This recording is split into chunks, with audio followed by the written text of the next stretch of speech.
Hi guys, welcome to the web sources. So guys, आज इस video में हम देखेंगे कि लिंक कंपोनेंट कैसे काम करता है नेक्स्ट.जेएस में, उसको हम कैसे यूज करेंगे, उसके साथ हम पैरामीटर्स कैसे भेजेंगे, क्वेरी पैरामीटर्स पर कैसे भेजेंगे, राइट। तो वो सारी चीजें इस वीडियो में हम कवर करेंगे। अब गाइस, जितने भी हम लोगों ने प्रीवियस वीडियो बनाए उसमें अगर हम कोई भी राउट हम क्रिएट करते थे तो उसमें हम डायरेक्ट जाके हम यूआरएल से एक्सेस करते थे। अगर हमने कोई प्रोडक्ट पेज बनाया तो प्रोडक्ट/प्रोडक्ट करके हम टाइप करते थे यूआरएल में और तब हमारा पेज जो है एक्सेस होता था। लेकिन जब हम रियल वर्ल्ड प्रोजेक्ट बना रहे होते हैं तो वहां पे हम डायरेक्ट यूआरएल में जाके टाइप नहीं करते हैं, हम कोई लिंक कंपोनेंट देते हैं या लिंक का एक्सेस देते हैं, तो वहां पे जब हम क्लिक करते हैं तब जाके वो रिडायरेक्ट होता है कोई नए पेज पे। ठीक है, तो वो लिंक हम कैसे क्रिएट करेंगे वेब पेजेस में, लिंक कंपोनेंट कैसे काम करता है, राइट। तो वो सारी चीजें इस वीडियो में हम देखेंगे। ओके गाइस, तो सबसे पहले यहाँ पे क्या कर लेते हैं, यहाँ पे जो हमारा होम पेज है यहाँ पे चलते हैं और यहाँ पे एक हम लिंक कंपोनेंट कॉल करते हैं। तो यहाँ पे जैसे हमने होम पेज है तो यहाँ पे लिखा हमने लिंक। ठीक है, अब यहाँ पे लिंक जब लिखेंगे तो ये लिंक कहाँ से आएगा, ये आएगा हमारा नेक्स्ट.जेएस से। ठीक है, तो यहाँ पे हमने किया और इसको इंपोर्ट भी कर लेते हैं। तो यहाँ पे देखो नेक्स्ट लिंक। ठीक है, तो ये हमारा इंपोर्ट हो गया। अब इसमें हम क्या करेंगे, यहाँ पे लिख देते हैं जैसे होम पेज या कोई भी, जैसे होम लिखा हमने। ठीक है, और होम लिखने के बाद यहाँ पे हम एच आर एफ देते हैं, HREF। ठीक है, और यहाँ पे हम पास कर देते हैं स्लैश। ठीक है, तो ये हमारा यहाँ पे लिंक, होम पेज का लिंक यहाँ पे क्रिएट हो गया। ठीक है, अब यहाँ पे जाएंगे और इस पे देखो, यहाँ पे जब होवर करेंगे तो यहाँ पे लिंक क्लिकेबल यहाँ पे बनना है। ठीक है, अब इस पे क्लिक करेंगे तो ये अभी होम पेज पे ही रिडायरेक्ट कर रहा है। ठीक है, तो अभी क्या करेंगे, हम कुछ पेजेस क्रिएट करते हैं। ठीक है, तो सपोज दैट यहाँ पे हम चलते हैं और यहाँ पे क्रिएट करते हैं प्रोडक्ट। ठीक है, प्रोडक्ट प्रोडक्ट पेज। ठीक है, और प्रोडक्ट में हम यहाँ पे करेंगे page.tsx और यहाँ पे हम इसको इंपोर्ट कर लेते हैं और ये हमारा आ जाएगा प्रोडक्ट पेज। ठीक है, प्रोडक्ट पेज। ओके, अब ये प्रोडक्ट पेज आया। अब इसमें हम क्या करते हैं, यहाँ पे एक हम लिंक क्रिएट करेंगे और यहाँ पे हम कर देंगे प्रोडक्ट। ठीक है, प्रोडक्ट किया हमने और यहाँ पे हम पास कर देते हैं प्रोडक्ट। ठीक है, ये प्रोडक्ट किया। अब देखो यहाँ पे दो लिंक हो गए हैं, एक हमारा होम हो गया, एक प्रोडक्ट। अब प्रोडक्ट पे जब हम क्लिक करेंगे तो यहाँ पे ये रिडायरेक्ट कर देगा किस पे, प्रोडक्ट वाले पेज पे। ये देखो प्रोडक्ट वाले पेज पे आ गया। ठीक है, तो अभी अब फिर बैक जाना, अब बैक जाना पड़ रहा है। इसके लिए हम क्या करेंगे, यहाँ पे हम क्या करते हैं, कंपोनेंट क्रिएट कर लेते हैं। ठीक है, तो यहाँ पे SRC के अंदर यहाँ पे हम करते हैं कंपोनेंट्स। ठीक है, और इसके अंदर एक हेडर कंपोनेंट क्रिएट करेंगे और यहाँ पे क्या करेंगे, हेडर्स। और हेडर में हम क्या करेंगे, जितने भी लिंक है वो सारे डाल देते हैं यहाँ पे।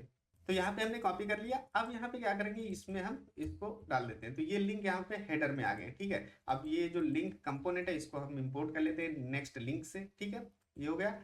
अब इस हेडर को हम कहाँ करेंगे, जो हमारा कॉमन है लेआउट में। ठीक है, तो लेआउट में जाकर हम यहाँ पे कॉल करा देंगे। तो ये हमारा हेडर हो गया, हेडर। ठीक है, हेडर कॉल करा दिया। अब जो होम पेज है यहाँ से अब इसको हटा सकते हैं और यहाँ पे कर देते हैं होम पेज। ठीक है, और इसमें चलते हैं और यहाँ पे हम जो इसका क्लास नेम बीजी ब्लैक कर देते हैं। ठीक है, और टेक्स्ट वाइट कर देते हैं। ठीक है, अब यहाँ पे चलेंगे तो अब यहाँ पे देखो, जैसे हम यहाँ पे रिफ्रेश करते हैं तो यहाँ पे ये हमारा एक हेडर आ गया। अब इस पे क्लिक करते हैं होम पे, तो होम पेज है हमारा। प्रोडक्ट पे क्लिक करेंगे तो ये देखो प्रोडक्ट पेज हमारा ओपन हो रहा है। ठीक है, तो इस तरीके से ये लिंक हमारे काम कर रहे हैं। अब क्या करना है, अब अगर हमें कोई पैरामीटर पास करना है लिंक में, ठीक है, तो हम पैरामीटर कैसे पास करेंगे, तो देखिए पैरामीटर के लिए हम पैरामीटर वाला हमें पेज क्रिएट करना पड़ेगा। ठीक है, तो हम क्या करेंगे, डायनेमिक राउट क्रिएट करना पड़ेगा। तो हम यहाँ पे चलते हैं और ऐप के अंदर और यहाँ पे एक हम राउट क्रिएट करते हैं सर्विसेज। ठीक है, और इसके अंदर एक हम आईडी पास कर देते हैं। ठीक है, आईडी ले लेते हैं और अब इसमें एक पेज क्रिएट करेंगे page.tsx। ठीक है, तो ये हमने क्या किया, यहाँ पे हमने एक सर्विस पेज बना लिया, सर्विसेज पेज। ठीक है, तो यहाँ पे सर्विसेज पेज आ गया। अब यहाँ पे चलते हैं और जो हमारा हेडर है, ठीक है, इसमें एक लिंक और क्रिएट करेंगे हम यहाँ पे और उसमें डाल देंगे सर्विसेज। और यहाँ पे अब देखिए, अगर अब यहाँ पे सर्विसेज हम पास करेंगे, सर्विसेज। ठीक है, अब इसके साथ साथ हमें जो आईडी पास की है ना, इसमें एक पैरामीटर पास करना पड़ेगा। तो वो पैरामीटर हम लिंक में कैसे, ऐसे यहाँ पे पास कर देते हैं, या 1 2 3। ठीक है, लेकिन ये पैरामीटर यहाँ पे डायनेमिक आएगा। ठीक है, जो भी आप एपीआई से डेटा कॉल करा रहे होगे तो वहां पे उसकी आईडी पास करोगे, लेकिन मैंने अभी यहाँ पे स्टैटिक पास कर दिया 1। ठीक है, अब चलते हैं यहाँ पे, तो देखो यहाँ पे होम है, प्रोडक्ट है, सर्विस है। सर्विस पे जब क्लिक करेंगे तो ये देखो यहाँ पे सर्विस वाला पेज यहाँ पे ओपन हो जाएगा। ठीक है, ये देखो यहाँ पे सर्विस और यहाँ पे आईडी आ चुकी है सर्विस और ये नीचे सर्विस वाला पेज है। ठीक है, थोड़ा इसमें से हम गैप दे देते हैं इसको, 1 मिनट। क्लास ले लेते हैं और मार्जिन एंड, ठीक है, ये कर लेते हैं। ठीक है, तो यहाँ पे होम आ गया, प्रोडक्ट और सर्विस आ गया। ठीक है, ओके। अब देखो, अब यहाँ पे एक चीज हमें पास करना है। क्या पास करना है हमें? अगर प्रोडक्ट पे करते हैं तो यहाँ पे हमें क्वेरी पैरामीटर पास करना हो। ठीक, क्वेरी पैरामीटर क्या होता है कि ऐसे यहाँ पे जैसे क्वेश्चन मार्क लगाया और जैसे माई आईडी कर दिया और यहाँ पे टेस्ट। ठीक है, तो ये जब हमने पास किया ना, तो देखो प्रोडक्ट वाला पेज अभी भी ओपन है। ठीक है, लेकिन हमारे पास एक आईडी पास हो रही है, माई आईडी या पैरा आईडी, जो भी नाम हमें यहाँ पे देना चाहे वो दे सकते हैं। ठीक है, तो ये चीज अगर हमें पास करना है लिंक के थ्रू, लिंक कंपोनेंट के थ्रू, तो हम कैसे पास करेंगे? ठीक है, तो उसको हम यहाँ पे देखते हैं। ठीक है, तो होम पे चलते हैं। ओके, तो आप देखिए, अगर हमें क्वेरी पैरामीटर पास करना है तो हमें क्या करना होगा? यहाँ पे जो हम एचरेफ ले रहे हैं ना, इसको इस तरीके से नहीं पास करना पड़ेगा। हमें क्या करना पड़ेगा? यहाँ पे एक ऑब्जेक्ट लेना पड़ेगा। ठीक है, ऑब्जेक्ट बनाया हमने और यहाँ पे हम पाथ नेम लेते हैं, एक पाथ नेम। ठीक है, और पाथ नेम में हम पास करते हैं प्रोडक्ट स्लैश प्रोडक्ट। ठीक है, स्लैश प्रोडक्ट हमने पास कर दिया पाथ नेम में। और अगर अब क्वेरी पैरामीटर पास करना है तो यहाँ पे हम क्वेरी नाम से एक पैरामीटर लेंगे और इसमें अब हम ऑब्जेक्ट एज ऑब्जेक्ट पास करेंगे। जैसे आईडी कर लिया हमने, आईडी में हम क्या कर लेते हैं, मान लीजिए हमने किया टेस्ट। ठीक है, देखिए हमने क्या किया, यहाँ पे जो एचरेफ हमारा था, ठीक है, उसमें हमने पाथ नेम पहले हम डायरेक्ट यहाँ पे डालते थे कि एचरेफ में जाकर के यहाँ पे स्लैश प्रोडक्ट कर दिया, स्लैश सर्विसेज कर दिया, राइट, इस तरीके से। लेकिन जब हम क्वेरी पैरामीटर हमें पास करना होता है तब हम यहाँ पे ऑब्जेक्ट लेते हैं और उसमें हम पाथ नेम देते हैं एज अ की, और उस पाथ नेम में हम जो भी हमारा राउट का नेम होता है वो हम स्लैश करके डाल देते हैं। और उस स्लैश के बाद हम यहाँ पे क्या करते हैं, क्वेरी पैरामीटर एक दूसरा पैरामीटर लेते हैं और उसमें हम डिफाइन करते हैं कि हम क्वेरी पैरामीटर में क्या पास कर रहे हैं। अगर हम आईडी पास कर रहे हैं तो आईडी हम लिख लेंगे और उसमें वैल्यू क्या जा रही है, टेस्ट जा रही है, टेस्ट 1 2 3 जो भी हम पास करना चाहें। ठीक है, तो अब यहाँ पे हमने ये कर लिया। अब चलते हैं यहाँ पे और अब प्रोडक्ट पे क्लिक करते हैं। तो देखो अब जैसे ही प्रोडक्ट किया तो प्रोडक्ट पेज ओपन हुआ और इसमें देखो यहाँ पे आईडी टेस्ट करके जा रही है, राइट। तो इस तरीके से हम पास कर सकते हैं क्या, क्वेरी पैरामीटर। ठीक है, सो आई होप आपको ये समझ में आ रहा होगा कि क्वेरी पैरामीटर कैसे पास करते हैं। अब यहाँ पे हम नेम चेंज कर सकते हैं। अगर यहाँ पे सर्विसेज में चलते हैं तो सर्विसेज, प्रोडक्ट में चलते हैं, प्रोडक्ट में आईडी जा रही है। ठीक है, अगर हमें यहाँ पे पैरामीटर चेंज करने, जैसे यहाँ पे लिख दिया हमने माई आईडी। ठीक है, तो माई आईडी टेस्ट हो गया। ठीक है, और अब यहाँ पे प्रोडक्ट में चलेंगे तो ये देखो, ओके, यहाँ पे एक बार रिफ्रेश कर देते हैं। ओके, तो ये देखो यहाँ पे माई आईडी करके यहाँ पे टेस्ट आ चुका है। ठीक है, तो इस तरीके से हम यहाँ पे चेंज कर सकते हैं, इसकी वैल्यू चेंज कर सकते हैं। यहाँ पे 1 2 3 4 जो भी करना चाहे हम वो कर सकते हैं। ठीक है, जैसे यहाँ पे 1 2 3 कर दिया हमने। ठीक है, तो यहाँ पे सर्विसेज पे चलेंगे और यहाँ पे ये देखो माई आईडी 1 2 3। ठीक है, तो इस तरीके से हम यहाँ पे क्या कर सकते हैं, क्वेरी पैरामीटर पास कर सकते हैं। ओके, तो आई होप आपको समझ में आएगा कि लिंक कंपोनेंट कैसे काम करता है, हम अपने वेब पेजेस में लिंक को कैसे यूज करेंगे। अब देखिए, अगर हमें लिंक नहीं यूज करना है, ठीक है, लिंक कंपोनेंट यूज नहीं करना है, हमें एक बटन पे क्या करना है, लिंक इनेबल करनी है, उसको रिडायरेक्ट करवाना है बटन से। ठीक है, क्लिक करने पे।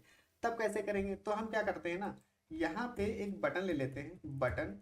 ठीक है, बटन कर लिया और टाइप हम दे देते हैं यहाँ पे बटन। ठीक है, और यहाँ पे हमने क्या किया, एक लॉगिन बना देते हैं, लॉगिन करके हमने बनाया।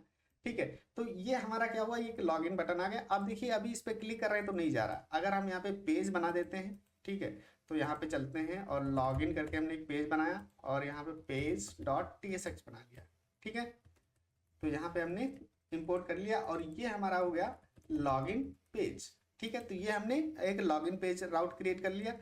अब यहाँ पे चलते हैं और यहाँ पे अब हम कैसे पास करेंगे कि जब हम इस पर क्लिक करें तो ये क्या हो जाए, ये लॉगिन वाले पेज पे चला जाए।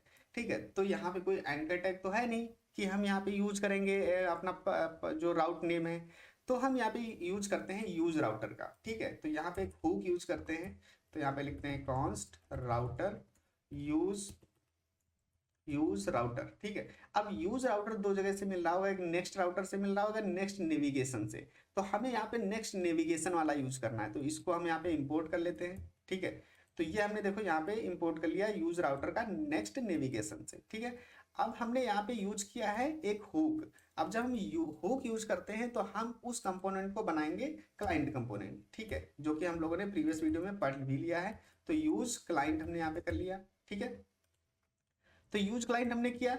अब यहाँ पे हम यूज करते हैं राउट को, ठीक है। तो यहाँ पे चलते हैं और यहाँ पे एक ऑन क्लिक लगाते हैं, ठीक है। ऑन क्लिक हमने लगाया और ऑन क्लिक में हम क्या करेंगे कि कहेंगे कि जो राउटर है उस पे पुश कर दो, पुश मेथड यूज करेंगे और उसमें हम बता देंगे कि ये लॉगिन पेज पे रिडायरेक्ट कर दो, ठीक है। तो देखा आपने, हमने यहाँ पे एक बटन पे क्या किया, ऑन क्लिक लगाया और राउटर का यूज किया, यूज राउटर का, और यूज राउटर में हमने पुश मेथड का यूज किया और उसको हमने क्या कर दिया, रिडायरेक्ट करा दिया, ठीक है। तो अब यहाँ पे जाके चेक करेंगे तो यहाँ पे देखिए अभी जैसे होम पेज है हमारा, ठीक है, प्रोडक्ट पेज है, और अगर लॉगिन पे क्लिक करते हैं तो ये देखो लॉगिन पेज पे यहाँ पे रिडायरेक्ट हो गया, ठीक है। तो हमने विदाउट लिंक कंपोनेंट के हमने यहाँ पे क्या किया, उसको रिडायरेक्ट करवा दिया, अगर हम इस तरीके से रिडायरेक्ट करवाना चाहते हैं, ठीक है। तो यहाँ पे हमने कोई लिंक का यूज नहीं किया कि हमने यहाँ पे एचरफ पाथ दिया, राइट। तो हमने यहाँ पे क्या किया, हमने यहाँ पे बटन का यूज करके ऑन क्लिक मेथड लगाया और उस पे जो हमारा यूज राउटर था हुक, ठीक है, उसका हमने यूज किया, पुश मेथड के थ्रू हमने वो जो पाथ पास किया हमने जो राउट का था, ठीक है, और वो रिडायरेक्ट हो गया, राइट। तो इस तरीके से हम यहाँ पे क्या कर सकते हैं, यूज कर सकते हैं लिंक्स को अपने वेब पेजेस में, ठीक है। तो यहाँ पे बटन पे हमने क्लिक किया, सर्विसेज, ठीक है, सर्विसेज पे है तो सर्विसेज वाला पेज, और यहाँ पे प्रोडक्ट वाला है तो प्रोडक्ट वाला पेज, ठीक है। सो आई होप आपको समझ में आएगा कि किस तरीके से हम यहाँ पे लिंक कंपोनेंट को यूज कर सकते हैं और बटन पे हम यूज राउटर को यूज कर सकते हैं, राइट। तो अब गाइस यहाँ पे नेक्स्ट वीडियो में हम कवर करेंगे कि हम यहाँ पे जैसे हमने यहाँ पे क्वेरी पैरामीटर पास किया है, ठीक है, और तो अगर हम यहाँ पे सर्विसेज में आए तो सर्विसेज में यहाँ पे हम आईडी पास कर रहे हैं, तो ये आईडी को अगर हमें गेट करना है या हमें क्वेरी पैरामीटर को गेट करना है इस यूआरएल से, तो वो हम कैसे करेंगे वो हम नेक्स्ट वीडियो में कवर करेंगे। सो आई होप गाइज आपको यहाँ पे समझ में आएगा कि लिंक कंपोनेंट को कैसे यूज करते हैं। Thank you so much for watching the video, see you in the next video guys, take care.